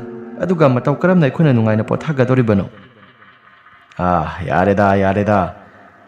Pothanaba taurasi haibadi aidi isam samna duk hairubagi wani nangna duk yamna sauribaduna kaigino. Saubagi wa nateda. Pothafam matamdo lairoi haibagi wanida. Nongnena khakpa lauba taurani aduga amuksu khakpa lauba tauraga mafam jaga asida kamaina tumthana laigadoribano? Fare. Adum ngayaktang lairasu lairasi. Haidana matay mana onisi wari watai sanaduna lai. Asomda sanahanbagi sang maning thangba saruga somsida muksu kanagumba miyoi kharana langba khotpagi makhol ase adumak tarakpani. Maduda Rajena sumgi thangnabada lairiba sang maning asisu kanagumba miyoi kharana langba khotpagi makhol ama yamna kana taraklibasi aidi onthona soina khidreda. Aisu tai ado sang maning thangba saruga somsida amutang di tholagadi yengdi yeningbani. Ai karino nang nangangido ha sang maning asida kari maram ki thokadoriba sang maning asi thokpa kaidonungda yaroi. Hoini madu susumi ado aikhoina lairiba jaga asibu laigi tingi kari gumba khara kanbara. Madu makti aidi thajadi tawadabu aina sum khanba matamda khura sanahanbasi laigi tingi kari gumba khara sanaramgadra haiduna wakhalda su khali. Khangdre maibana go silurido aikhoisu wakhal asilaitana amufak laiwaibasi yaraktrabani. Khura sanahanbasi yamna kana phattaba midi oidabani. Asumna wari watai sanaringai matamda nong asisu yamna kana laklaga nong lai nungsi sitpa horakli. Aduga akha arau tawba horakli. Asumna ngihaktangi matungda nong asi yamna kana khakpa lauba tawrakpaduda anisi kithi kirum tawduna lai. Aduga nakalam maromdana Ludro amasu thoibi makhoi anisu kire. Khakpa lauba yamna kana tawramlaba matungda thangnabada lairiba sanahanbagi sangda yamna kana makhol thokna maisa amaga loinana taki. Makhol sing aduga tawrakliba mayam sing aduga makhol sing adu hek taba matamda Ludro amadi thoibi aduga Rajena amadi Rani makhoi mari si kibana thak nikli. Masanupi Priyadusu Ima ai yamna kijai haujikidubu karino yamna sabasu phawi. Bema thangnabasida braja tarabra karino haidana laibani. Tasengbadi asengba makki hairabada thangnabada lairiba maiba sanahanbagi simhaki sangda braja tasingkibani. Mafam ase pungka karaga pungchak thelaga kathi manam sunnamba horakli. Sanahanbadi braja takibaduda masa pumbasi khaibok khaiba makai mafam adumaktada karum tawduna siri. Sanahanba sire haibasi kanagumba amata khangba jaknati. Nongalamdagi matam yausilakli. Sanahanbagi sang asida pungjal thinbagi makhol asi aduki matik yamna hongna tai. Adubu tawrakliba pumnamak sing asi tasengna hairabada sanahanbagi mathoi mami si sakhibaduda sire haibagi khudam sayang taklibani. Thangnabada laijiba sangani Ludro amadi thoibi aduga Rajena amadi Rani su makhoisu tarakliba khonjel sing asi loina kinare. Ludro gi masanupi Priya su Ima tarakliba khonjel sing asi yamna kijai kaino taraiba sibo. Hai tumina layu taraiba khonjel sing asi tamnariba haibaduni. Adumna hek hairuba matamda Priyado kire hadana kappa horakli. Maduda Ludrona hai angang asida dumna hek tamsilabadi kadaidagi yagadage asi bema kigano si papa hoi ima hoi lairibasidi haidana lairami. Asomdasu Rajena amadi Rani makhoi anisu makhol sing asi taba matamda duki matik yamna kire. Pungjal thinbagi makhol khakta natana mi kapal laubagi khonjel asi yamna hongna tarakpa matamda makhoi anisu kire hadana dumaklai. Rajena ngaikho ngarangi makhol khara thokna yamna hongna takibadubu khura sanahanbagi mahaki sang asida natra haifetang tholaga yengusira karino hairidubu tarakliba makhol mayam sing asiga tholaga kamaina yengadoribano.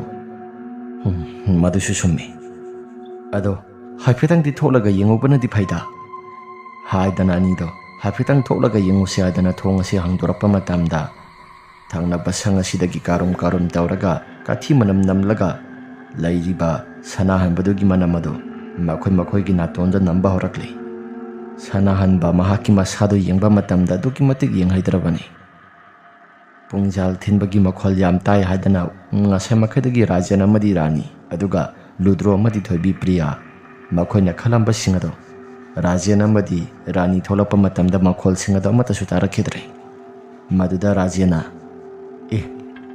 sang asigi manung asidi maikhu kari tauraga lairiba sidi ngarangi tawkiba ngarangi makhol singado soidre masi soidre la ngektang khar thuna prap sangsi haiduna sang mamang aduda prap laga lepi aduga ludro amasung priya masanupi thoibi du suyamna kana kaurakle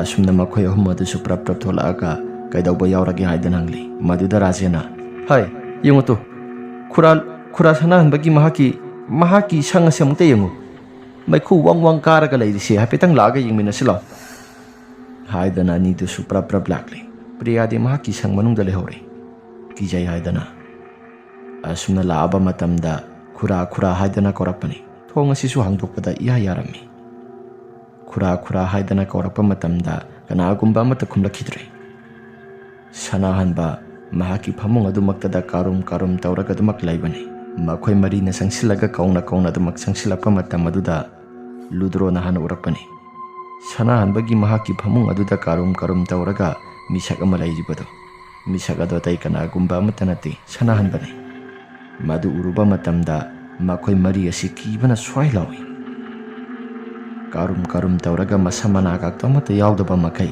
masa pumba pungka ka thiklaga lairambaduda makhoi mari asi kirabani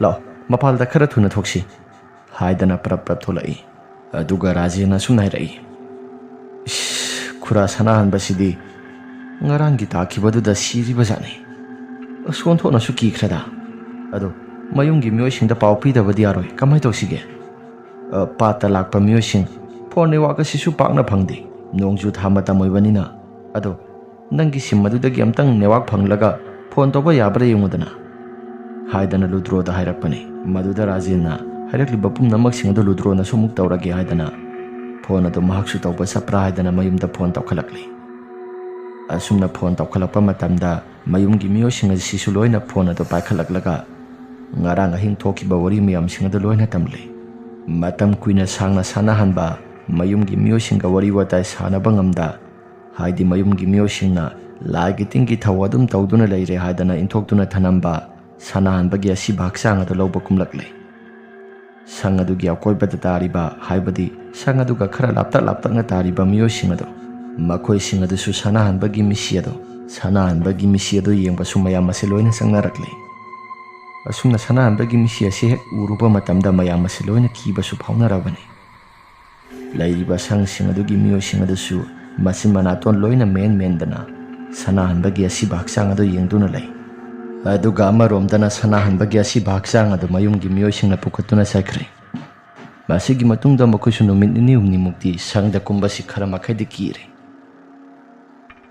sanahanba laikidaba matam aduda ludro amati thoibi aduga rajan rani makhoi mari si kisu yamna kirabani ludrona hai khura sanahanbado mahaki mathomangam loisingkhrabanina aikhuisu pata sanaba tawrasira ngaikhoda sumgi thangnabada lairiba isi rani hoiga pulap punna kuminabana phatro phabudi phayai babu sida sum lairabadi taba ingkhang sing asi paisa nungsa thokpa yaba amata su leiti pata natraga di kaida aikhodi paisa thokpa thabaga sisu subam su leitabanina patoina kumbana phatro adubudi phai adudi patoina kumasi haidana matai manaw ani se pata kumlai rajenga rani ga khara leithau ki haidana makhoi ani su lehore ludro madi thoibi makhoi su pata kumlai masanupi priyadi lehore mayumda masigi matungda pata kumlaba matamda makhoi su thaba ingkhang adu maksui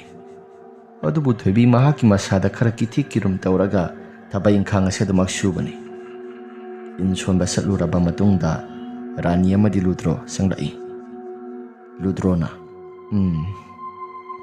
Nangi nasase ngasay makhaydagi ayna yengba matamda khara kithi kirum tawraga lay.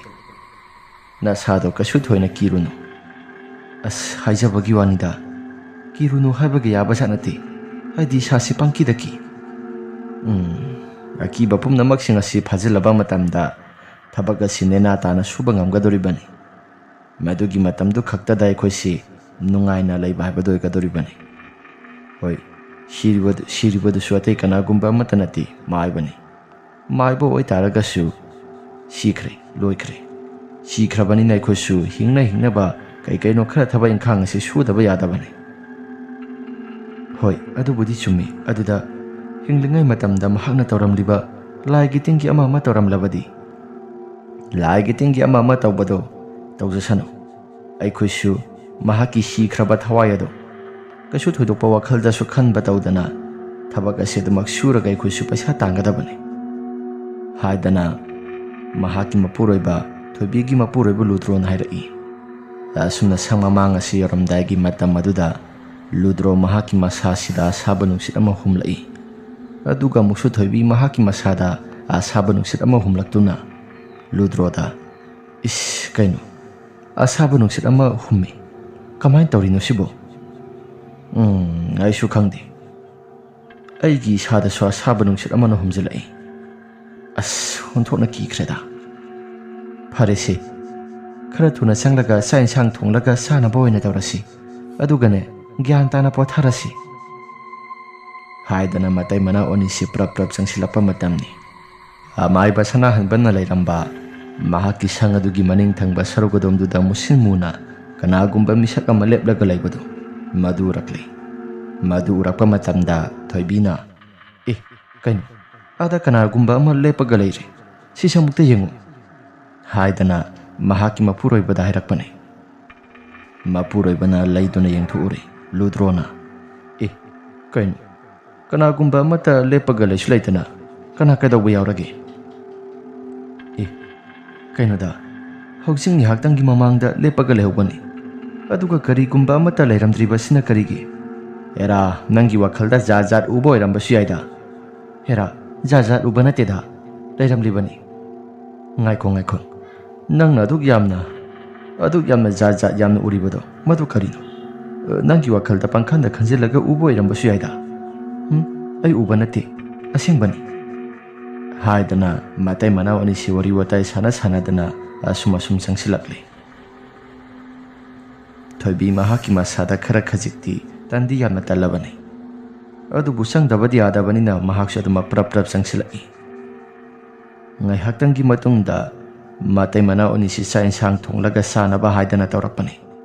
Thoibi na khujamai doki aidana hek thokpa matam asida mahaki masasida kanagumba misak amana tung thangba saruga sida mahaki lengjum masida tap launa pairakle. Maduda thoibina mahaki masasi swai lauraga tung laithoktuna khangyeng yenglai. Asumna yenglapa matam maduda tung thangba saruga somsida yamna kiningai oiraba amaiba sanahanba leplaga lairami. Sanahanba mahaki masase kathek karaga nokhi tawduna lairami. Madu uruba matamda thoibi mahaki masasi yamna kana laure. Ludro su kaidawrage haidana prap tholakpani. Asumna tholakpa matamda Ludro mahaki masasi swai lauri. Mahaki nupi thoibi si kiraga plapuna tasilaga lairamba maung matawsing aduda Ludro mahaki masasi sungakli. Ludrona hai kaidawrage nangbo ha kaidawrage sida kura sanahanba haidana kutombi thili. Adubu Ludro di mahakna tawriba maung matawsing adu karino haiba gyan mengka amata hek tadre. Sanahanbana hai kura sanahanba kaidawrage kanagumba amata laisu laitana. Asi hairaga thoibi adusu tapna yengkhalai. Adubu kanagumba amata lairamdabaduda mahaki masasisu khara makhaidi phare. Akoibada laidana yengi. Adubu kanagumba amata laitabaduda matai manaw animak tapna sangminarakle.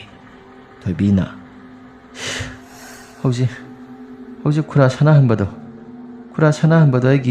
aigi tung asida pop tharei aduga aise kanano haidana kina suthokpaga mai asi laithoruba matamda sigi kura sanahanba si oiraga lairami. Haidi sasi kibana yadre yumda kitang thuna karasira. Kagumsi Ngasigi oinadi kuju laikha mase tharaga pangna leirasi. Nongalaba matungda aikoisu kari karam tawraga thaudoksing asi thoibano haibado amungtanga yengsinsi. Haidana matai manaw anisi leirami. Ahingi matamdumadi kanagumba misak amana fi subagi makhol asi lepa leitana dumak tarakpani. Tarakliba makhol mayamsing asi karino haidana thoibi mahaki masada kibanasu thak nikli. Thoibina sumaina sum tawduna leirabadi sang asidaidi kuina sangna lelaga leibadi ngamloidawri. Ngaiko sang asida aikoisu leirakpasi matam fanadi kuirakli. Adubu sang asida ngasi phawbada karigumba amata tawraktribani. Handa kura sanahanbasi laikidaba matam asida mahakna leiramba sang asi masida karigumba makhol khara thoklaga tawriba sabdra mayamsing asi aikoidi yengba matam taba matamda yamna kire haidana mayumgi miyoisingda swaisi aduga muksu akhanghai maiba mabi khara tanaraga laigi tingi thawa sisu amuk tawthoksi natragadi yumthangnabada leiriba haibadi khura sanahanbagi sang asiga tainaba thangnabada leiriba tada rajenoigi makoigi hingkhol makoigi sang oiriba jaga somasisu laiba matamda yamna kiba pharakta baibado irakadoribani. Farisi tumthanaba tawrasi haidana dumak numitumadi hawkhre. Nongalakhlaba matamda Rajena amadi Rani su prap kumlai. Makoisu yumda dum kuina sangna panthaduna leibadi yadabanina pata kumlage haidana makoisu lakpani. Asumna lakpa matam maduda thokiba wari mayam singada loina tamle. Maduda Rajena karigumba kharadi khura sanahanbana laikidabasi tawfamdi thoi maramdi mahak maibani. Mamang thaki matamda ainasu kaigumba khara thengnakrabani mahaki masasi. Haidana mamang thakta ensang piba sapa matamda thengnakiba mayamsingada loina tamli. Maduda sanahanbagi misi asi tasengna mahak masasi sumaiba oirambanina tasengna hairabada mahaki masasi mafam asida thawai misi leirabra haiduna makhoi mari ase khanai. Rajena yengo ludro mafam jaga asi tasengna hairabada maibagi mahaki khampok sangni. Maibagi khampok sang oirabanina braja taraga sirabasu mafam asida mahaki thawai di adumak leifam thokpani. Aikoisu kari hagadabanu haifam tawfam ka amata khangdri. Farisi aikoisu tabak supam thokpasi adum susi.